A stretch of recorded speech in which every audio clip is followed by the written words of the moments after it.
नमस्कार। Voice of village यानी कि ग्राम स्वर, जो गांव की भाषा है, गांव क्या बोलता है, उसी के ऊपर इस चैनल को बनाया गया है। तो अगर आप इस चैनल पे फिर से आ चुके हो तो फिर से एक बार स्वागत है आपको। और हम लोग जो है 14 नवंबर यानी कि कल के दिन एक अवेयरनेस कैंप, यानी कि जो हम मुझे आपको पता ही होगा कि मैं पंचायत समिति इलेक्शन के लिए उम्मीदवार के हिसाब से खड़ा होने जा रहा हूँ। तो इस समय पर आपको सबसे बड़ा जो जरूरत है, मेरे हिसाब से लगा कि अवेयरनेस कैंप की जरूरत है। किस चीज का अवेयरनेस चाहिए होगा? यहाँ पर होगा सोशल और पॉलिटिकल अवेयरनेस।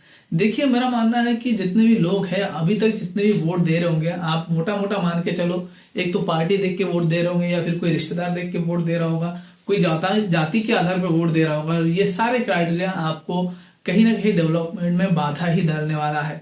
इसलिए मैं कहता हूं, अगर मेरे भी कोई रिलेटिव्स है तो मुझे देख के ना वोट दे। मेरे जो कैरेक्टर्स है या मेंटालिटी है, क्या मैं अच्छी तरीके से समझ पा रहा हूँ इस पॉलिटिक्स को, या फिर क्या मैं ऐसा अच्छा कुछ काम का प्लानिंग मेरे पास है, ये सारी चीजें आपको देखनी चाहिए। और इसका जो अवेयरनेस है यानी सोशल अवेयरनेस और पॉलिटिकल अवेयरनेस, किस तरीके से वोट दिया जाता है, कौन सा वोट कितना इंपॉर्टेंट है, पंचायत समिति का क्या रोल है, इन तमाम बातों के बारे में जो है हम लोग डिस्कशन करने वाले हैं। तो कल का जो हमारा एरिया है वो है सोमनपुर, और सोमनपुर में जाके हम लोग जो है ये सारा डिस्कशन करेंगे। तो अगर सोमनपुर के आसपास आप हो या फिर आप अगर सोमनपुर से देख रहे हो तो आप सबको मैं इनविटेशन देता हूं और कहता हूं कि आप लोग जो है क्वेश्चन की जो बहुत सारे ढेर क्वेश्चन है वो बना के रखिए। हम वहां पर विजिट करेंगे, गांव को देखेंगे, समझेंगे, गांव की जो भी दशा है उसको समझते हुए लोगों की जो दशा है वो सारी चीजों पर डिस्कस करेंगे और एक बेहतर प्लानिंग के साथ आगे चलेंगे। बाकी जो हमारे पंचायत समिति चामोशी के जो सुभाष ग्राम एरिया है, इसमें आने वाले जितने 9 गांव है, सभी गांव को मैं इसी तरीके से कवर करने वाला हूँ। और मेरा मानना है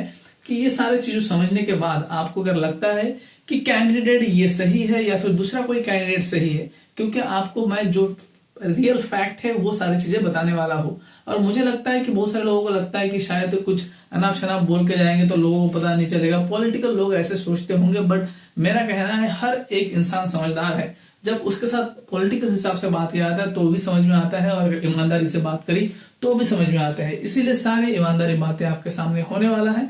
आप उसमें अपना जजमेंट भी रख सकते हैं। आपको लगता है कि फेक बात चल रही है तो आप अपना निर्णय भी वहां पर दे सकते हैं, या फिर आप वोटिंग के समय पे भी इसका इफेक्ट दिखा सकते हैं। इसलिए मेरा मानना है कि आप अपने नेता को समझिए, उनके उद्देश्य के बारे में समझिए, अपने समस्याओं के बारे में भी लोगों को पता नहीं होता। ये सारी चीजों के बारे में बात करते हुए मैं जो है आपको एक ऐसा पॉइंट ऑफ व्यू दूंगा, जब आप इलेक्शन में वोट करने जाएंगे तो एटलीस्ट आपके पास ये क्लियरिफिकेशन होगा कि इस इंसान को या फिर किस इंसान को वोट दिया जाए। अगर आपको लगता है कि कोई बेहतर इंसान है जिसको वोट देने से ज्यादा डेवलपमेंट होगा, तो वो भी कहीं ना कहीं आप उसको वोट करके एक तरीके से अपने जो एरिया है उसको सशक्त कर सकते हैं। और अपने एरिया, अपने गांव को सशक्त करने का मतलब है कहीं ना कहीं देश का डेवलपमेंट भी।